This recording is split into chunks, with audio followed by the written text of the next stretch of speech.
Okay, thank you, Dr. SK.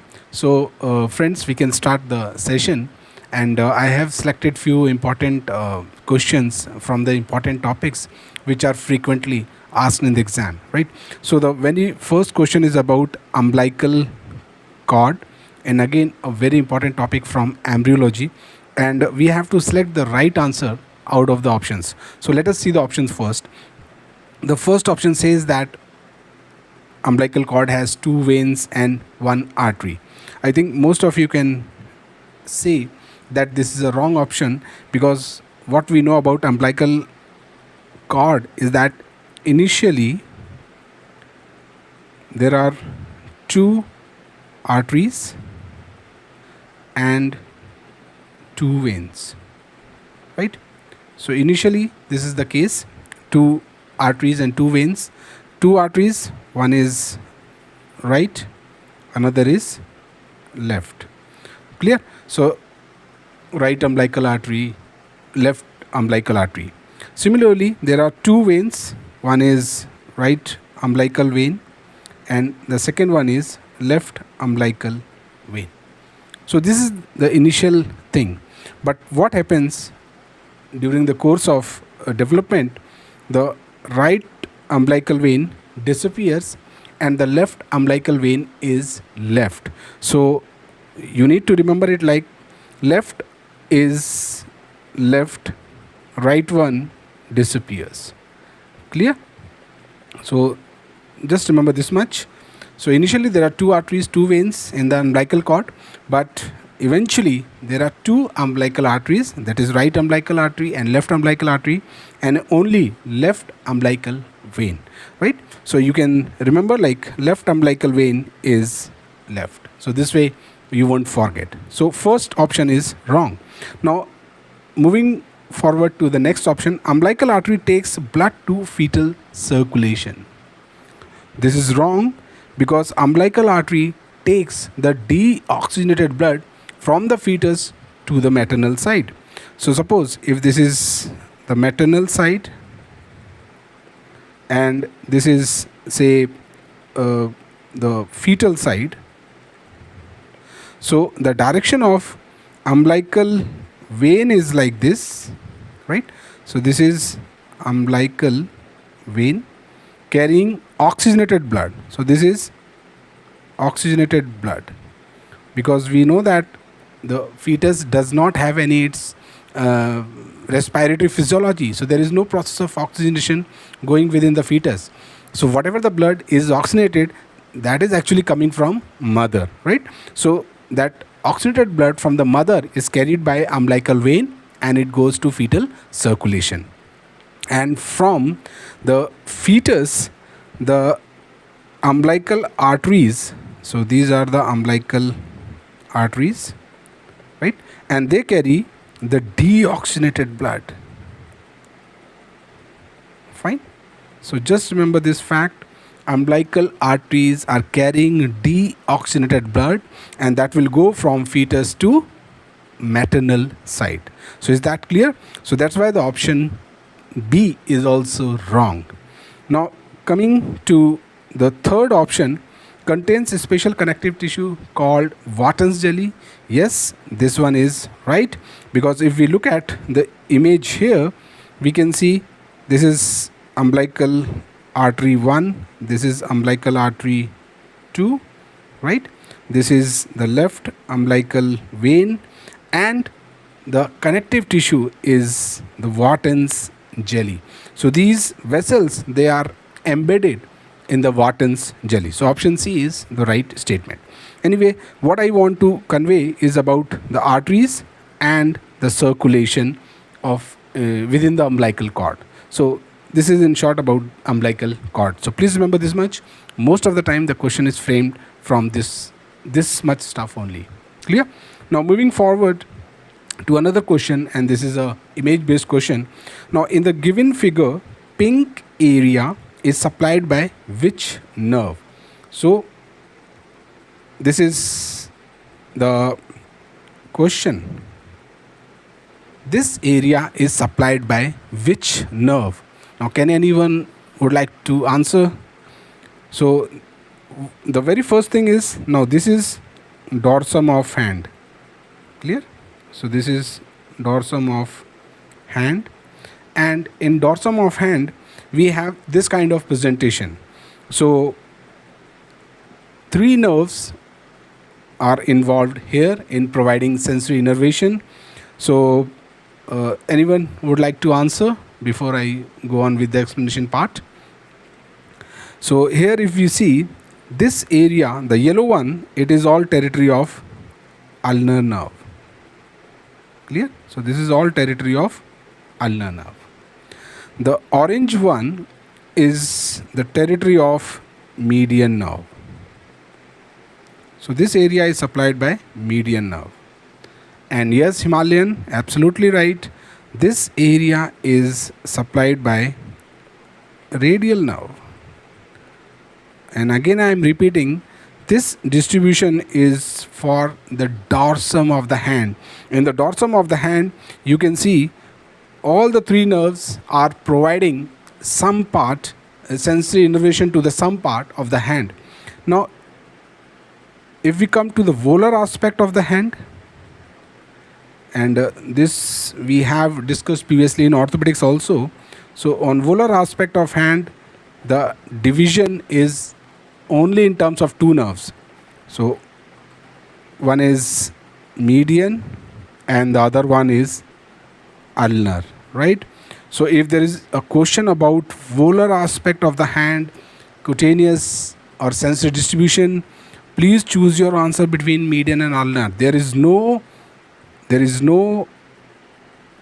territory of radial nerve here. Clear? Radial nerve is only related to the dorsum of the hand.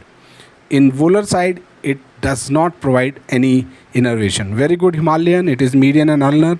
So for median, I told you lateral 3.5. Clear? And counting has to be done from the thumb side. And the ulnar is medial 1.5. Clear? So this is in short about dorsum and volar aspect, sensory distribution of the nerves. So this particular area is classical for radial nerve, and sometimes we have a question like which nerve provides sensory innervation to the dorsum of the first web space. So the answer has to be radial nerve. So please remember, radial nerve is only on the dorsal aspect of the hand. There is no territory on the volar aspect. Right? Now, moving forward to one more important question. Broca's area is located in which lobe of brain? Anyone would like to answer? Broca's area is located, very good Abhishek, very good, you are absolutely right. So this is in the frontal lobe. Now, frontal lobe, again we divided into three parts. Superior, very good Dr. SK, very good. So again, frontal lobe we divided into three parts, upper, middle and lower, or superior, middle and inferior. So to be more appropriate, we can add the word inferior frontal lobe, right? So Broca's area, if we look here in the image, so this is all frontal lobe, okay? This is the temporal lobe, clear? This is, say, parietal, and here we have the occipital. Clear? So this is just a broad categorization of the lobes, and we can see the Broca's area is in the inferior, so inferior frontal lobe, and as Dr. SK rightly said, Brodmann's area number 44, 45. Clear? And just to add, I think most of you must be knowing what is the function of Broca's area. If anyone would like to highlight this, the function is, it is the motor speech area. Clear? So it is the motor speech area, and if there is an involvement, that is known as motor aphasia or Broca's aphasia. Yes, Abhishek, absolutely right. This is motor speech area. Clear? So please remember the word motor here, because Wernicke's is sensory speech area. Now, another question, again very commonly asked. One artery is palpated which lies behind the medial malleolus, right? So it is behind medial malleolus and in front of tendo Achilles. Which artery is this? So behind the medial malleolus and in front of tendo Achilles. I think most of you can answer this because it is one of the question which has been repeated few number of times, and if you have gone through the PYQ segment, I think most of you must be knowing the answer. So yes, anyone would like to answer this? Which artery which lies behind the medial malleolus and in front of tendo Achilles? So this is posterior tibial. Yes, Dr. SK, absolutely right. This is posterior tibial artery. Clear? So this is posterior tibial artery, and just to help you understand this, I have kept a small image here. So see, this is the medial malleolus, okay? This is the medial malleolus area, and this one is the tendo Achilles, which is the tendon of gastrosoleus muscle. So in between the two, we can see the posterior tibial artery. Now in another image here, we can see this is the way of palpating the posterior tibial artery, because this landmark is medial malleolus and posteriorly this is the tendo Achilles. Clear? So we can see the artery which is between the medial malleolus and the tendo Achilles. The artery is posterior tibial artery, right? So please remember it. It's one of the favorite questions. Now another image based question, like identify the nerve supply of the area marked in blue. So you have to answer which nerve is supplying this area of the external ear. And for differentiation, again you can see different colors, light green, yellow. So all areas having distribution of different nerves. So the one which is in blue, can anyone answer which nerve is responsible for supplying sensation to this particular area? Anyone? Now this is very important. Either you can take in anatomy or you can take it in ENT. That is immaterial. So okay, we can go one by one. Dr. SK, we can just take it once again. Now we'll firstly take the Dr. SK, you need a little bit of correction. Anyway, no problem. Here you see the ear is also known as auricle, right? And this part is the temporal part here. This is the temporal part. So the nerve which is supplying the auricle and the temporal, I think all of you can answer. This nerve is, so auricle and temporal area, the nerve which is in light green, this nerve is auriculotemporal, right? So this is how you can derive the name. So you can write it auriculo. So this is auriculotemporal, right? So one thing I think you can never be wrong about this auriculotemporal nerve. So light green is auriculotemporal. Now the area in the light blue is the one is the branch of vagus. So this is auricular branch of vagus nerve, right? And the yellow one is the great auricular nerve, right? So auriculotemporal nerve, auricular branch of vagus nerve, and great auricular nerve. So no problem. There might be some confusion at times, but I think there should be no confusion regarding auriculotemporal, because Auricle is ear, external ear. Temporal is the temporal bone area. So auriculotemporal, I think you can be very sure that this is auriculotemporal. The only thing which you need to mark up is auricular branch of vagus and great auricular nerve, right? So this is the case here. So this is auricular branch of vagus nerve. Please remember, and the exam setters are really fond of this question. Now moving forward to one more question, and this is again about clinical aspect.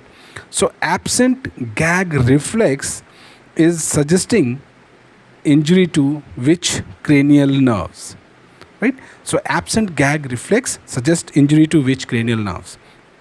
And for any reflex, we know that there is an afferent nerve, right? So afferent nerve, it takes the command. Okay, Abhishek. Okay. So afferent nerve takes the command to the center. Clear? And from the center, the motor response is taken by the efferent to the muscles, right? So this is, say, receptor here. So from the receptor, the sensations are carried by the afferent limb of the reflex, and the sensation finally reaches the center, and from the center the motor command goes through the efferent limb and it goes to the muscles. Now what happens in gag reflex? Actually we stimulate the uvula. Clear? So we are stimulating the uvula, and we know that that part of oral cavity is glossopharyngeal nerve. So afferent limb, Abhishek, you are absolutely right. The afferent limb is formed by the 9th cranial nerve, right? And the efferent, which comes to the pharyngeal constrictor, is by the way of the vagus nerve. So if there is no specified, the answer should be 9th or 10th, because if afferent limb is involved, then the reflex will be abolished. If the efferent is involved, then also there will be no completed reflex, right? So either 9th or 10th. So Abhishek, you are absolutely right. This is 9th. So either it will be 9th or both or 10th. But it would be in the case that both the options will be a separate options. So it can't be the case. Either both will be given in the single option. So you can mark that. So 9th is afferent, 10th is efferent, right? So this is the gag reflex. Abhishek, you are absolutely right. Very good. So this is uvula here, right? If you see, you can see it in your oral cavity as well. There is a hanging structure within the midline, that is uvula.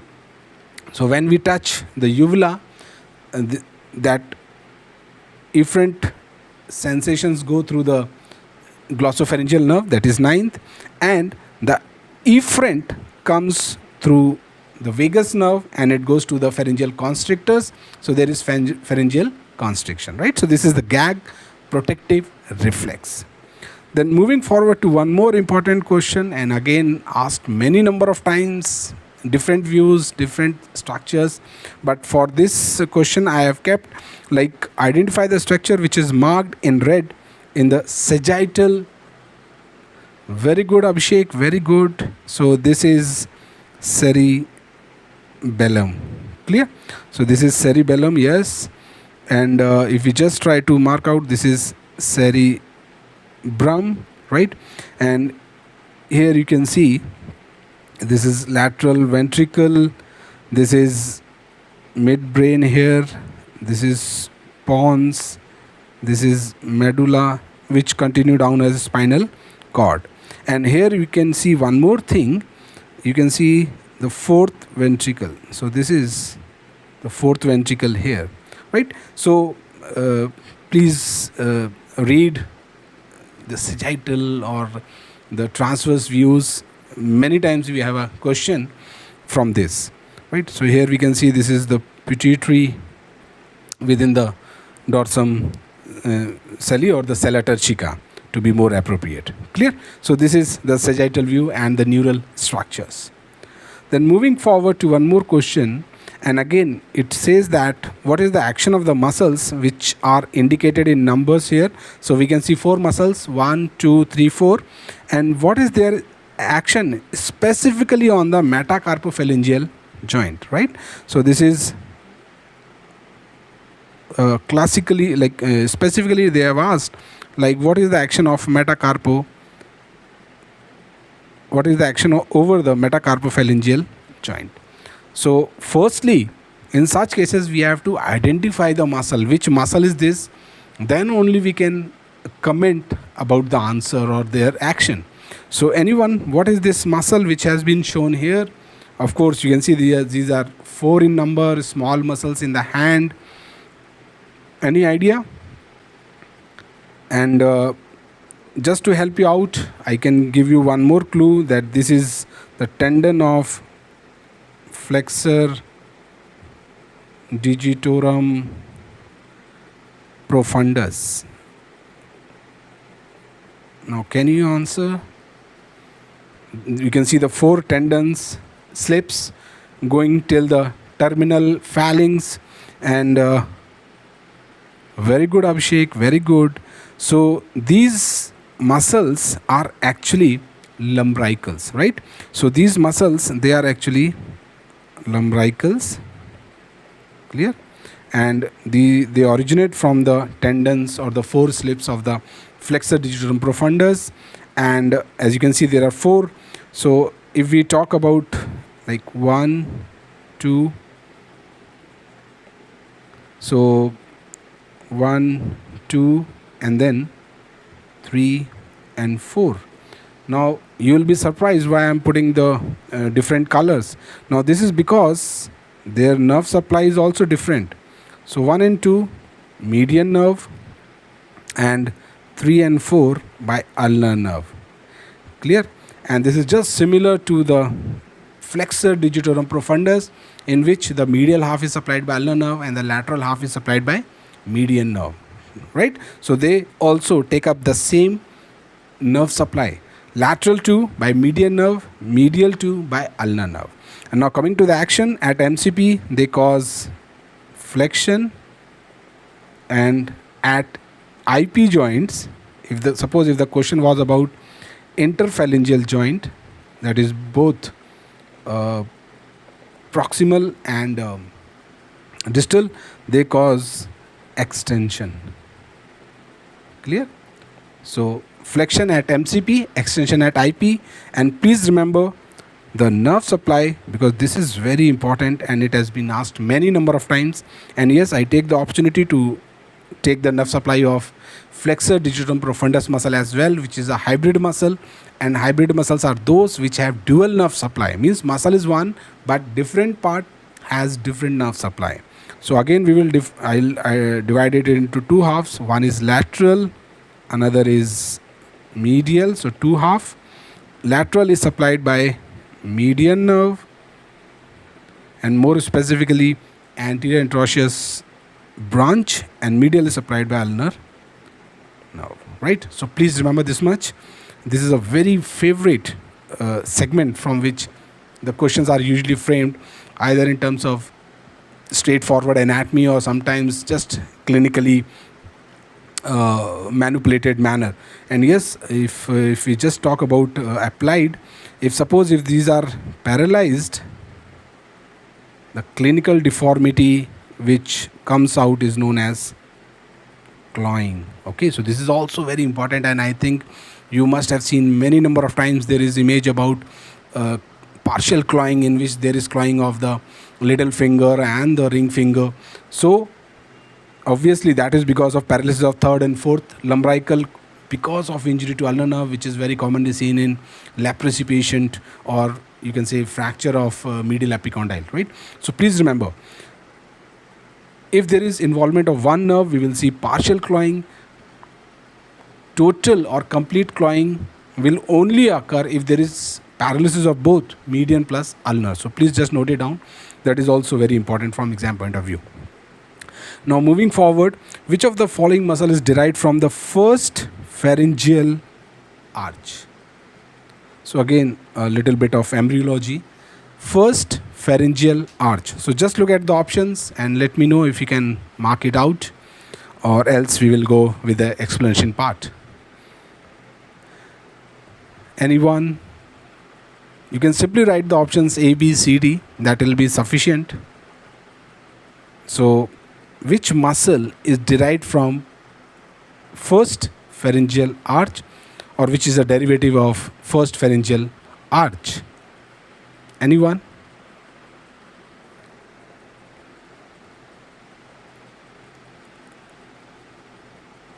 Okay, no problem. I will continue with the discussion part.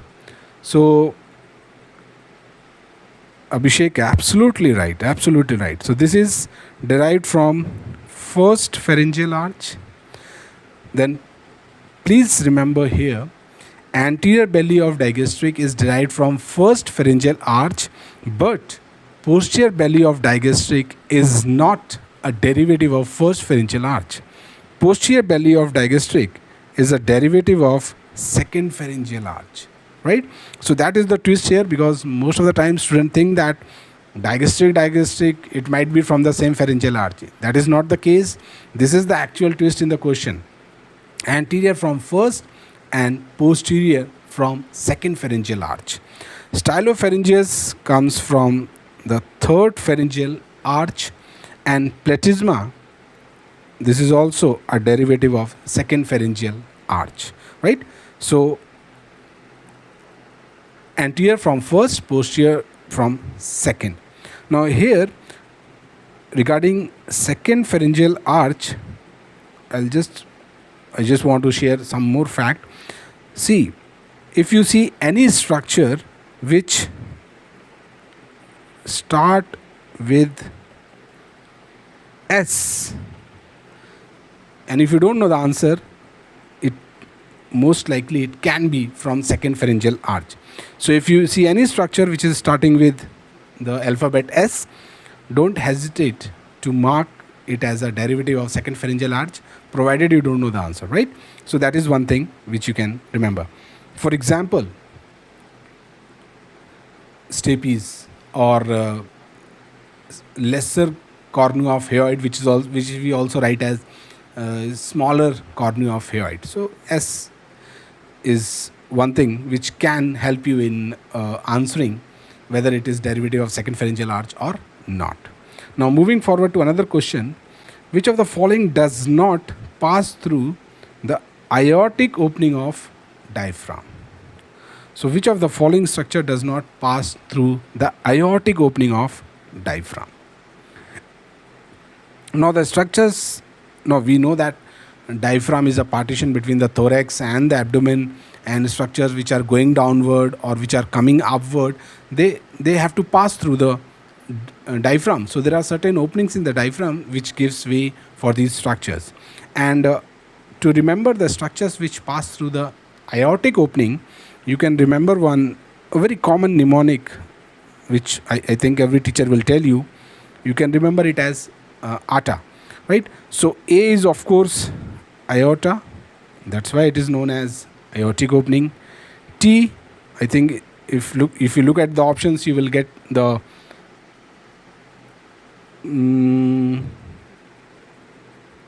Abhishek, this question is about out of the options which does not pass. So I have given you the mnemonic. So based on this, you can just A, T, A. So you will get the answer here. So our answer will come out to be the phrenic nerve here, right? So this opening is aortic opening. So obviously aorta will go through that. Thoracic duct will come upward, and azygous vein also moves through this particular opening. So you can remember this mnemonic ATA, and hopefully you will never do any error, particularly in this opening, right? So this is azygous vein. Clear? So please remember this, right? And you can see the openings. Now diaphragm is a muscle, so you have two parts. One is the muscular part, right? Because every muscle has a there should be a muscle if we are saying it as superior muscle, and there is a central tendon, right? So the white area which you are seeing, it is actually the tendinous part, and the periphery what you're seeing is the muscular part. Now there are three openings, so you can remember it as the vowels actually. So one is the inferior vena cava, right? So this is one. Then second is related to esophagus, and the third we discussed just now, that is related to aorta. Clear? So one is vena cava opening, another is esophageal opening, and the third one is aortic opening. Now this is through the central tendinous portion. Esophageal is through the muscular part, and aortic opening is not a true opening. I am again repeating that it is not a true opening, it is actually a osteoaponeurotic defect. Clear? So it is an osteoaponeurotic defect. It is not a true opening through the substance of diaphragm. Clear? So vena cava through the central tendinous part, esophagus through the muscular portion, and aortic opening is through the osteoaponeurotic defect, right? So these are the three openings in the diaphragm. Then moving forward, which cranial nerve passes through the foramen marked in the figure? So we can see the image here, and you have to answer which cranial nerve passes through the opening which is shown here. Yes, any idea? Which cranial nerve passes through the opening which is shown here? So firstly, you need to identify which opening is this, and then it will be very easy for you to answer what cranial nerves which actually cross through this opening. So any idea which opening is this?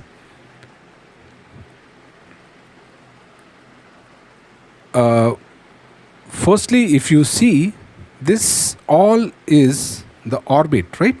So this is the orbit here, and orbit has two fissures. One on the lower side is inferior, and one on the upper side is superior, right? So the structure which is shown here is actually the superior orbital fissure, right? So it is present within the orbit, so it is orbital fissure. And the main content of the orbit is what? Eyeball.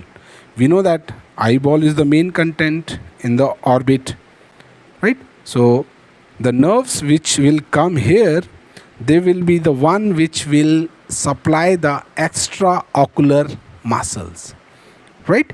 So the cranial nerves, and they will supply the extraocular muscles. And we know that there are three nerves which supplies the extraocular muscles: 3, 4, 6, right? So 3, 4, 6, and I think most of you must be knowing the mnemonic also, like SO, about the nerve supply of the muscles, SO4, then LR6, and rest by third.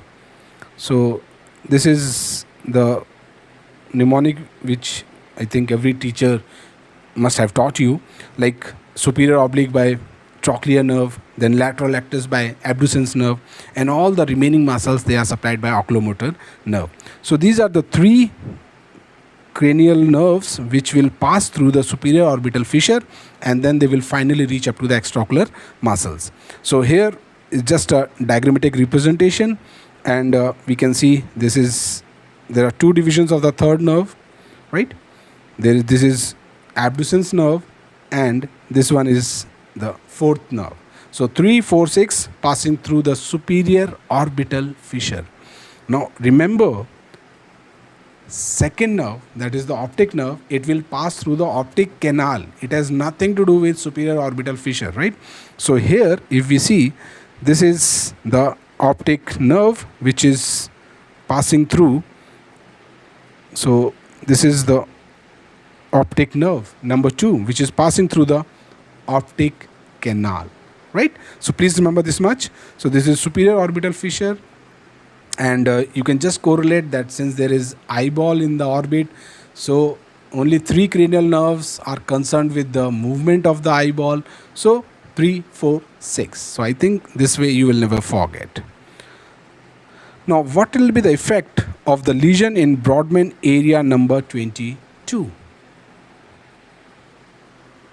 Before this, you must know what is Brodmann area number 22.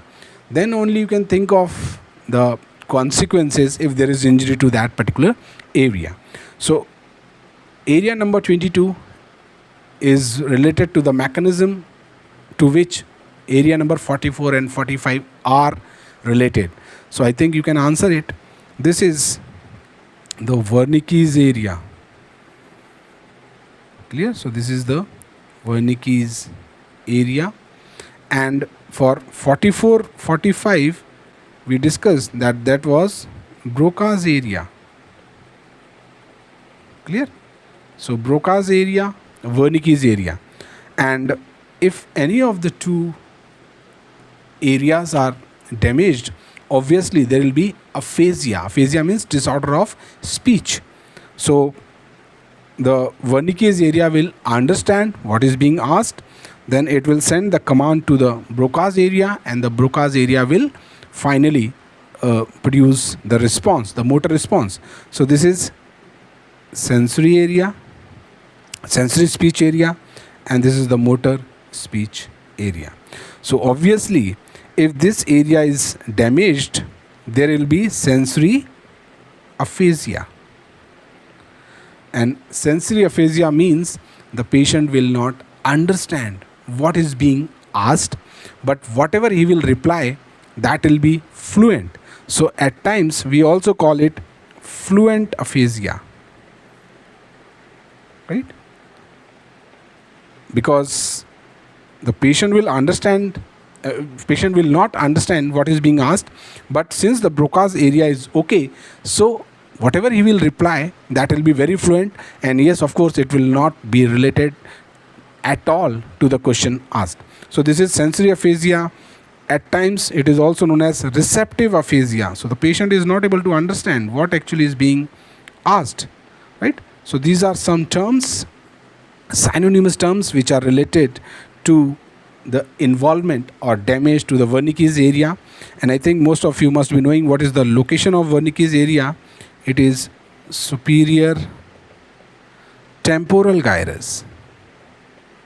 Clear? So this is superior temporal gyrus. Fine. So this is Brodmann's area number 22, and if I just show you it with a figure, so this is the area number 22 here, which is the Wernicke's area, and this is the area number 44, 45, which is the Broca's area, right? So this is Wernicke's area, and then there are arcuate fibers which actually connects the two speech area. Okay, so this is the superior temporal gyrus, right? Because this all is the temporal lobe, and it is in the superior part of the temporal lobe. So superior temporal gyrus. Fine. So there will be sensory aphasia, fluent aphasia, or receptive aphasia. Now, for side to side movement of the neck, which joint is involved? Now, side to side means the movement of no. If I want to say somebody no, I'll simply shake my head. That is the movement of no. So any idea which joint is involved in production of this movement? So any idea? Because in the region of neck, we do two movements. One is yes, another is no. So no is actually side to side. So if I want to say no, this is actually possible at a pivot type of joint, and this joint is between which cervical vertebrae? Anybody would like to answer? This is between which cervical vertebra? So okay, I can write it like between cervical dash and cervical dash. Anyone? This is cervical vertebra. If you know which is a pivot joint in the cervical vertebral anatomy, I think you can answer it. It's not that difficult. Yes, anyone? So I'll just give you one more hint. That is also known as atlantoaxial joint. Yes. So atlantoaxial joint. So this is actually C1, C2, right? So it is between C1 and C2. So C1 is atlas, C2 is axis. So it forms a pivot joint, and that what helps in producing the movement of no. So here we can see this is C1, right? And this one is C2 here, right? So this is C2,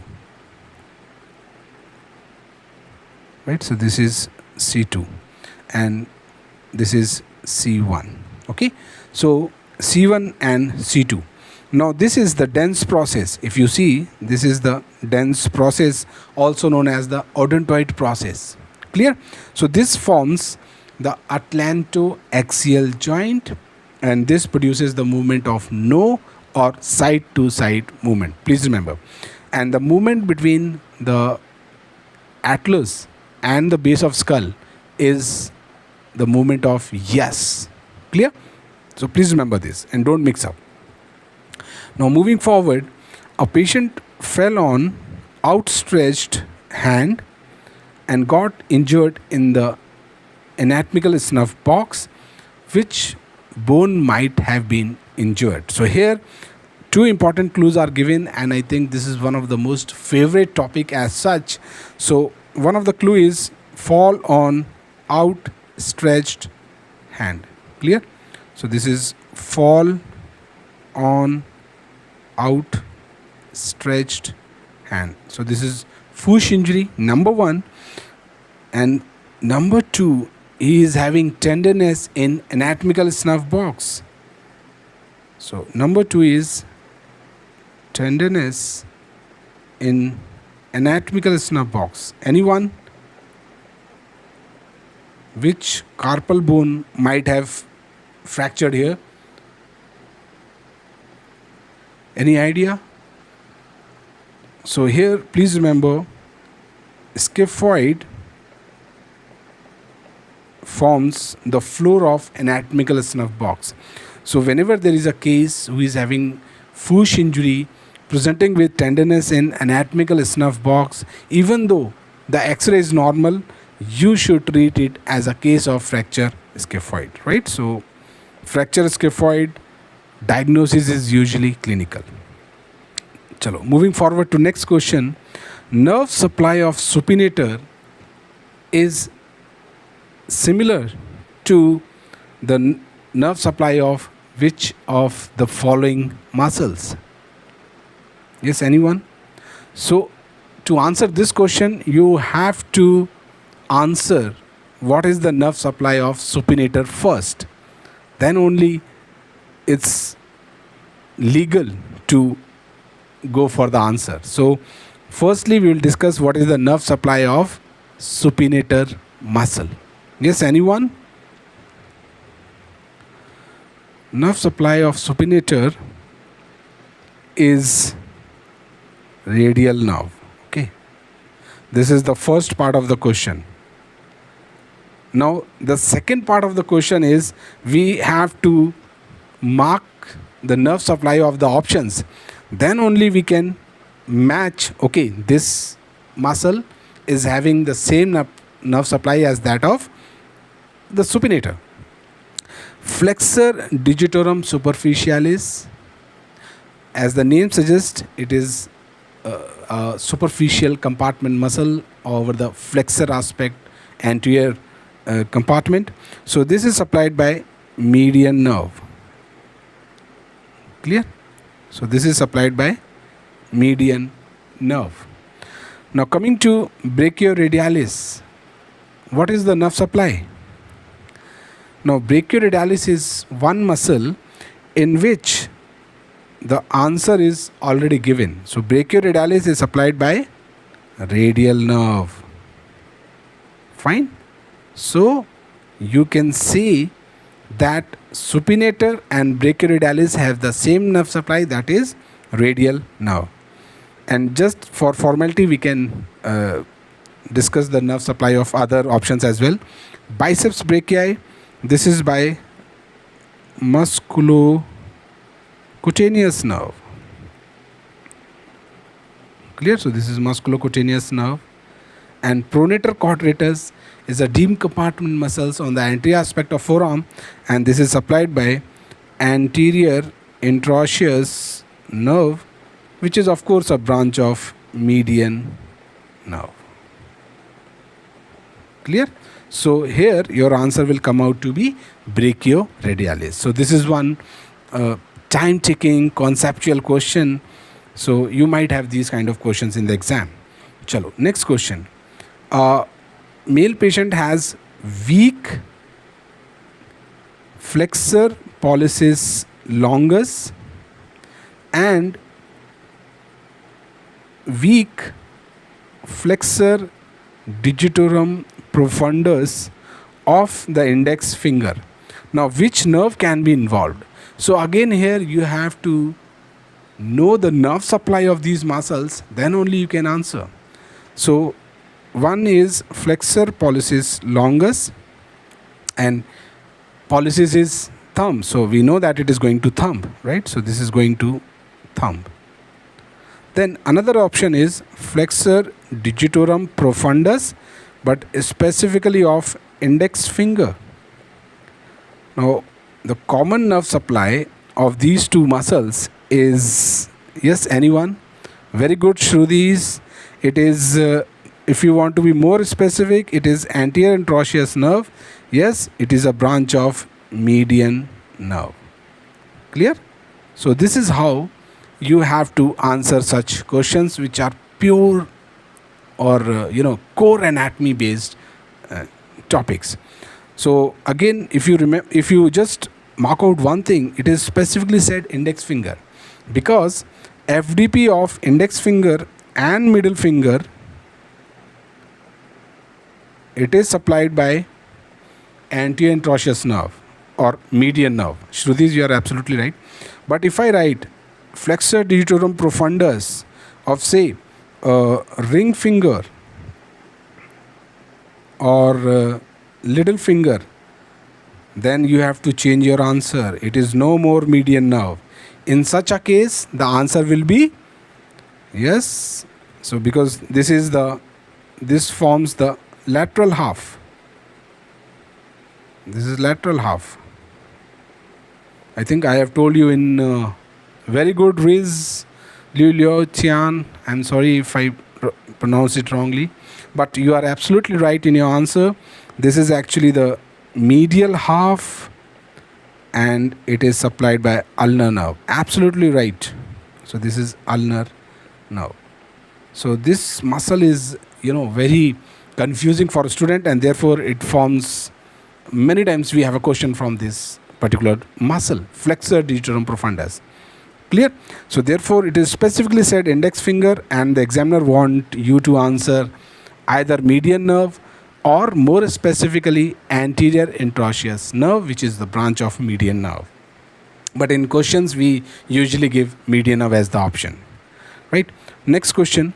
A patient has a lesion at the wrist, and then the thumb was laterally rotated and adducted. Now it means there is a injury at the wrist and some nerve is cut, And as a result of this, the effect are shown on the thumb now, which is externally rotated and adducted. So which nerve is injured in such a scenario? Anyone? Which nerve can be injured the moment you get this kind of presentation, particularly affecting the thumb? Absolutely right, Shrudis. This is median nerve, right? So median nerve is paralyzed here, and therefore when the median nerve is paralyzed, the muscles which are supplied by the ulnar nerve will become overactive, and one of the muscle which is supplied by ulnar nerve is adductor pollicis. Clear? So this is supplied by ulnar nerve, and once median nerve is gone, this muscle will become overactive, and this is what has been mentioned here. The thumb is adducted. Clear? So the nerve involved is median nerve. The thumb is adducted because there is unopposed activity of adductor pollicis muscle. And if you look at the whole picture, thumb laterally rotated, adducted, this is somewhat what we call as ape thumb, right? So ape thumb, that is also median nerve. So this is a classical median nerve injury. Then while eliciting patellar tendon reflex, which tendon is stretched or which tendon is stroked? Now this is one of the commonest deep tendon reflex which we elicit in clinical practice. And yes, anyone? So if suppose this is the patella and this is one muscle in the thigh, and then lower down there is a tendon which inserts onto the tibial tuberosity. So this is the tibial tuberosity. Yes, anyone? This is patella and this is the quadriceps muscle. So what we do, we stroke this area, and this is actually the ligamentum patelli. So this is ligamentum patelli. So whenever this part is stroked, there is extension at the knee joint. So that is the reflex actually. So we stroke ligamentum patelli, right? So this is the answer here. Now, if a needle is being inserted into intercostal space, what is the preferred site? Now here, the question is actually like, if suppose this is one rib, this is the another rib, and in between the two, obviously we have the intercostal space. Clear? So this is upper rib, and this is the lower rib, and between the two we have the inter means in between, costal means the ribs, and obviously the space. So this is the intercostal space. Now the question is actually, what should be the point of insertion of the needle? So always remember, whenever we have to pass a needle in the intercostal space, it should be just above the upper border of the lower limb. Now why this is important to know? Because in the lower border we have the intercostal neurovascular bundle like this. So similarly it will be somewhere like this. So if you plan to put your needle suppose somewhere here, then there is all chances of damaging this neurovascular bundle, right? So neurovascular bundle, it is at the lower border of a rib, right? So this is at the lower border in the intercostal groove. So lower border of a rib, and therefore we never go through the lower border of the rib because we don't want to injure the neurovascular bundle accidentally. So it's always better go at the upper border of lower rib. Clear? So please remember, we have to pass the needle through the upper border of whatever intercostal space we are planning. You palpate the lower rib and just go along the upper border, and you will never land up in this complication of injuring the neurovascular bundle. Clear? So that is the question. Now, deep inguinal ring is a defect in which structure? Because if you have read inguinal canal, obviously you must have read about superficial inguinal ring or the deep inguinal ring. So suppose this is the deep inguinal ring. Here we have the superficial inguinal ring, and this is the inguinal canal, something like this. So this is superficial inguinal ring, this is the deep inguinal ring. Now this is discussed. Very good, Dr. Riz. This is fascia transversalis. Clear? So this is fascia transversalis. And please don't mark transversalis abdominis muscle. It is not in the abdominis muscle, it is in the fascia transversalis. So I am again repeating, it is through the fascia transversalis and not through the muscle proper. Similarly, there is one outer opening, that is superficial inguinal ring, and it is in the external oblique aponeurosis. Okay, so again here, this is not through the muscle, it is through the aponeurosis. Fine. So this is what actually I want to convey here. Please remember the structures. Yes, Dr. Rees, you are absolutely right. Fascia transversalis, deep inguinal ring, and external oblique aponeurosis for superficial inguinal ring, and this is the inguinal canal. Clear? So this is the basic anatomy of inguinal.